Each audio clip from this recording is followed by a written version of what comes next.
Hi everyone, it's Kathy. Thank you so much for joining me. Today I wanted to share how to create quick and easy last minute Christmas tag treat holders. I am leaving this coloring in, and the reason I'm leaving it in is because sometimes we can get a little intimidated by images because it appears that there has to be a whole lot of coloring and a whole lot of shading. With that being said, for a project like this, which I plan on making these for coworkers, I know that they're probably just going to end up in the trash after they eat the sweet treats that I put inside these little tags. So I decided to scale back and do very simple coloring. This little gnome is from the Gnome for the Holidays stamp set. And since I decided to scale back on the coloring, I literally did zero shading. For his hat and his gown, I only used one red marker. For his shoes, I wanted the bottom to be a little bit darker, so I only used two colors. I didn't even bother to color in his beard, but to keep the white rim of his hat a little bit separated from his beard, I colored that in with two cool gray markers. So again, I just kept the coloring really very simple. And after I was done coloring him, I ran him through my Gemini Junior with the coordinating die. And I'll have still photos of the other three samples at the end of the video, just so you can see close-ups of how I created the others as well. Anyway, moving right along, I used the Slimline tag die set, and I cut out two tags from blue cardstock. I inked up the brushed stripes background stamp with a light blue ink, and I placed the tag on top of the background stamp. You want to make sure that you have the top of the tag at the very top of the stamp because the bottom of the tag is going to hang off a little bit. I stamped the background on both of the tags, but to save even more time, you really don't have to stamp both tags. You could just stamp one of them. After I had them both stamped, I pulled out my scoreboard and I scored both tags at 1 1/4 inch from the bottom up. After I had them scored, I made sure that I burnished the folds really well with my bone folder so they would be sturdy enough to stand up on their own.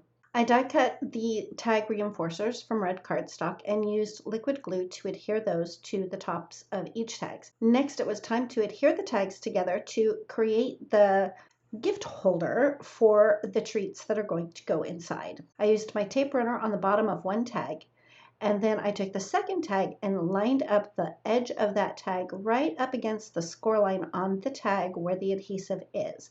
I made sure to press it down really well. To adhere my little gnome, I just used liquid glue on the back of that little guy and just added him right to the front. I die cut the smallest tag from white cardstock and stamped Merry Christmas from the Assorted Sentiments Merry Christmas stamp set with red ink.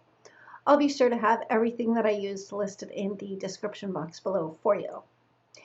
Anywho, after I had stamped Merry Christmas, I used red and white baker's twine and thread that through the back of the tag, and then I tied a little knot at the top of the baker's twine. I found these little cello bags at a big box store. They measure 3 by 4, and being 3 inches wide is perfect because that's the width of the tag itself. I filled the little bag with a couple of candies, and then I just used a twisty tie to close it. Then I used a little bit of adhesive on the bottom of the treat holder just to hold the bag in place so that it didn't fall out if they should tip over to the side. Next, I used some red rickrack and thread that through the back side. Then I thread the Merry Christmas tag over the red rickrack and decided to add a little bit of adhesive on the bottom of the tag just so that it wouldn't hang over the little gnome's face. And that's it. That's how quick and easy these are. Now, as I mentioned, I had a couple more samples to share with you. Here's another look at my little gnome with the Christmas lights. This next tag, I used the Fadoodle Snow Peeps stamp set and the Tartan Plaid background stamp. The next one, again, I used the Gnome for the Holidays stamp set and the Tartan Plaid background stamp. And for my last sample, I used the Reindeer Games Shine Bright stamp set and the Brushed Stripes background stamp. Anyway, that's it for today. Thank you so much for joining me. Let me know in the comments below which little treat holder is your favorite. And if you like this video, please give it a thumbs up. If you've not yet subscribed, we'd love it if you would. And don't forget to ring the bell so you're notified every time a new video is posted.